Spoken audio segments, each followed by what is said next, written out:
काम करने वाले सांडों को मारना। जी हाँ, मांस चोरी का इंजेक्शन देकर भूलना नहीं की बीमारी उन सांडों को देने के बाद नवीन पनवेल में इस बात का खुलासा हुआ है कि कलिंगड़ के एक विक्रेता ने सड़क के पास एक बैलगाड़ी से बंधे 2 बैलों को मारकर उसका मांस चुरा लिया।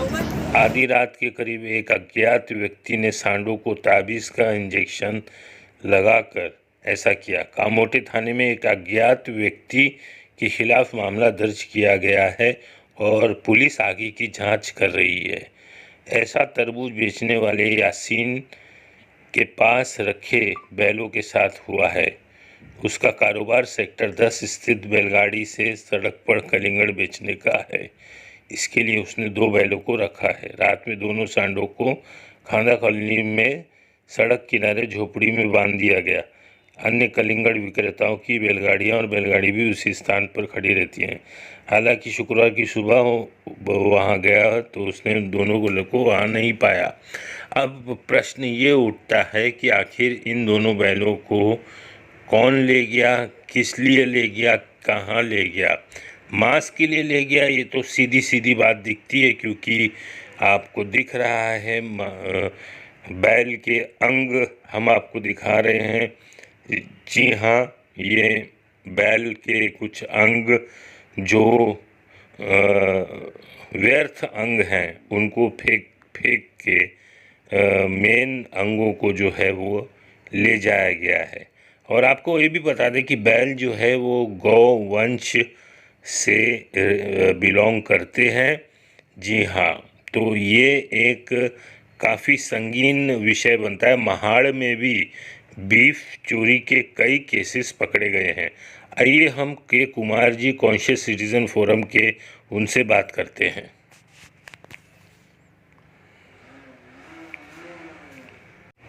कुमार सर, अभी हमने आपको फुटेज दिखाई जो नवीन पनवेल के 2 बैलों की और उसमें बैल की हत्या। महाड़ में भी बीफ का कई बार माल पकड़ा गया है, बीफ।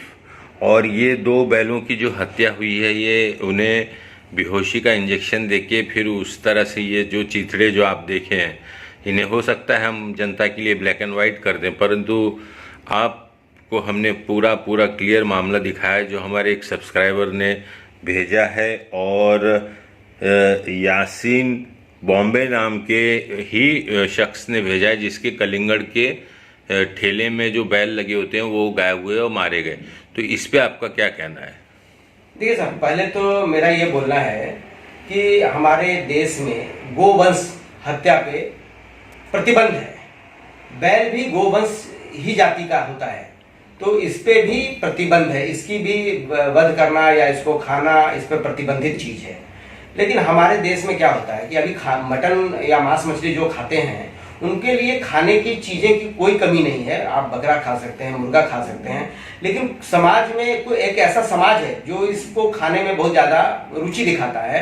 और वो सिर्फ इसलिए नहीं खाता कि उसको मटन की कमी हो गई, वो चाहता है कि हम जैसे हिंदू समाज के धार्मिक भावना पे हम किस तरीके से आघात पहुंचाएं उसको, इसके लिए जानबूझकर ये गोवंश की हत्या की जाती है और उसका मांस बेचा जाता है।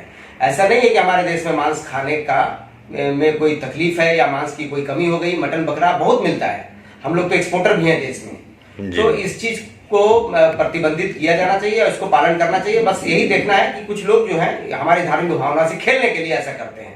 आए दिन आप देखते हैं इसका दुष्परिणाम देखिए कि आए दिन मॉब लिंचिंग हो जाता है गो हत्या के नाम पे, गौ मांस मिलने के नाम पे। अभी टीवी में चल रहा है कि 2 आदिवासियों को भीड़ ने मॉब ने मार दिया सिर्फ इसलिए कि उसके पास से गाय की मांस पकड़ी गई थी। तो इस तरह से धार्मिक भावना भड़काना, लोगों में आक्रोश पैदा करना, ये एक समाज में गलत बात जाती है और एक सामाजिक क्लेश मतलब धार्मिक क्लेश भी उत्पन्न होता है एक दूसरे धर्म के प्रति। तो वैसी चीजों से बचनी चाहिए और सरकार को भी इसमें सख्त से सख्त कदम उठाया जाना चाहिए। इसके पहले भी देखिए हमने आवाज उठाई थी कि जितने भी मटन के शॉप हैं, ये आपने जैसे अभी कहा कि मैं ब्लैक एंड व्हाइट करके दिखाऊंगा, मेरे को लगता है ऐसा कुछ करने की जरूरत नहीं है, क्योंकि हमारा समाज इतना अभ्यस्त हो गया है इस तरह का मांस के चिथड़ों को देखने के लिए कि हर दिन आप मटन के दुकान पे, मुर्गे के दुकान पे देखेंगे, जो एक समुदाय विशेष चलाता है, 95% ये समुदाय विशेष चलाता है। मेरा कहना है उस समुदाय के लिए इस तरह का जो मतलब कारोबार है, उनके लिए एक कोल्ड ब्लडेड चीज है, उनके लिए एकदम डे टू डे का चीजेस है। ठीक है, खाते हैं हर लोग, हम हिंदू भी खाते हैं, मुस्लिम भी खाते हैं, हर धर्म के लोग खाते हैं, लेकिन इसका यह मतलब नहीं है कि आप उसको इस तरह का मांस का चीथड़ों को आप लटका के सब पब्लिकली सामने रखिए और लोग उस पर देखें। इसके ऊपर लोगों की मानसिकता के ऊपर इसका असर जाता है, लोगों को अच्छा फील महसूस नहीं होता है। तो हमने इसके लिए भी लिखा महानगर पालिका को कि इस तरह का डिस्प्ले बंद होना चाहिए। आप बाहर एक पर्दा लगाइए, उसमें बकरे का फोटो लगाइए, मुर्गे का फोटो लगाइए, लेकिन इस तरह के मांस के चीथड़ों को लटका के मत रखिए, ये बहुत विभत्स से लगता है, इस पे रोक लगनी चाहिए।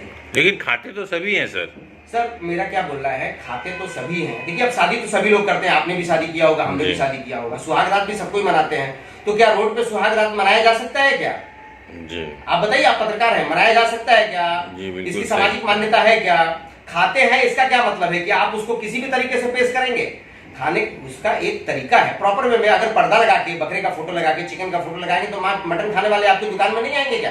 कार के शोरूम में जाते हैं, कपड़े के शोरूम में लोग जाते हैं, अंदर जाके कपड़े खरीदते हैं। ये क्या चीज है? काटते भी बाहर है कुछ लोग, इवेंट डिस्प्ले भी कर देते हैं बाहर, दिन भर लटका रहता है मांस। अभी देखिए पेंडेमिक आने के समय में हर लोग देश के हर लोग, दुनिया के हर लोग हेल्थ अवेयर हो गए हैं इतने। सब लोग कहते हैं म्यूकस स्प्रेड होता है, वो भी जाके उस पर चिटकता होगा।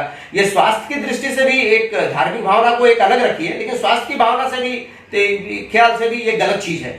तो इसमें प्रतिबद्ध लगाना चाहिए, लेकिन हमारी सरकार, हमने लेटर डाला, ना महानगर पालिका ने कुछ किया, ना हमारी सरकार ने कुछ किया इस पे।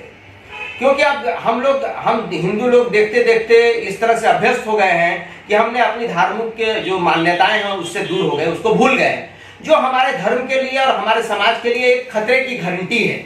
हमको अपने धर्म और धार्मिक मान्यताओं के प्रति सजग रहना चाहिए। और हम ऐसा नहीं करते कि इसके लिए कोई आप आंदोलन कीजिए, क्राइम कीजिए, मॉब लिंचिंग कीजिए, प्यार से समझाइए, जो डिस्प्ले करता है उसके से खरीदने ही मत जाइए।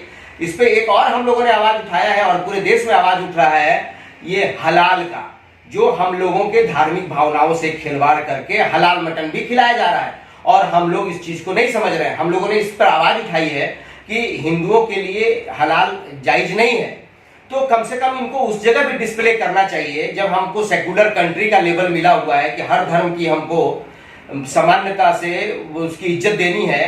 तो जो लोग इस धर्म विशेष के लोग अगर हलाल मांस खिला रहे हैं तो कम से कम एक डिस्प्ले लगाना चाहिए कि ये हलाल है, और मुस्लिम के अलावा, क्रिश्चियन के अलावा हिंदुओं के लिए ये सोच समझ के खाएं, ये हलाल मांस है, कि ये हिंदुओं की धार्मिक भावना इस पे आहत होती है।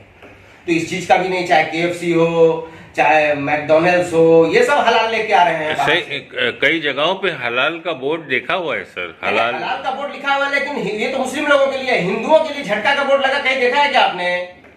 होना चाहिए कि नहीं? जबकि पॉपुलेशन 22 भी हम ज्यादा है, हम 120 करोड़ है, अगर उसमें हम 40% भी मांसाहारी मान लेते हैं तो उनके 100% से हम ज्यादा हो जाते हैं।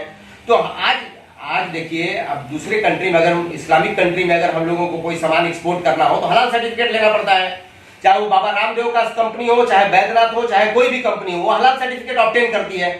जब हमारे कंट्री में आप मैकडोनल्ड के लिए, KFC के लिए मांस लेके आते हैं तो उनको झटका का सर्टिफिकेट क्यों नहीं कंपलसरी किया गया? क्योंकि हमारे देश में हमारी सरकार हमारी भावनाओं का कदर नहीं कर रही और हम हिंदू अपने भावनाओं को खुद से लात मार रहे हैं। बिल्कुल, ये सरकार के ऊपर प्रश्न चला जाता है। दूसरा हमारा प्रश्न ये रहेगा सर कि ये जो यासीन है, जिसके बैलों को इस तरह से चोरी करके सर, यासीन का जो बैल चोरी हो गया, मेरे को इसमें एक कंस्पिरेसी भी लगती है। इसकी डेप्थ इंक्वायरी पुलिस को करनी चाहिए कि कहीं ऐसा तो नहीं है कि बैल का मांस बेचने के लिए लोग तरबूजे के ठेले के पीछे बैल बांध लेते हैं ताकि उसको बीच में कोई ना पकड़ सके, वो तरबूजा बेचने वाला लगे और तरबूजा बेचने के बाद बैल को काट ले, फिर दूसरा बैल लेके आए, फिर तरबूजा बेचे और बैल को बेच दे।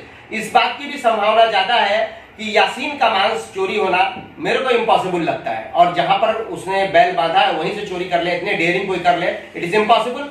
हो सकता है यासीन सच्चा भी हो और यासीन सस्पेक्टिव भी हो, इसकी जांच होनी चाहिए। जी।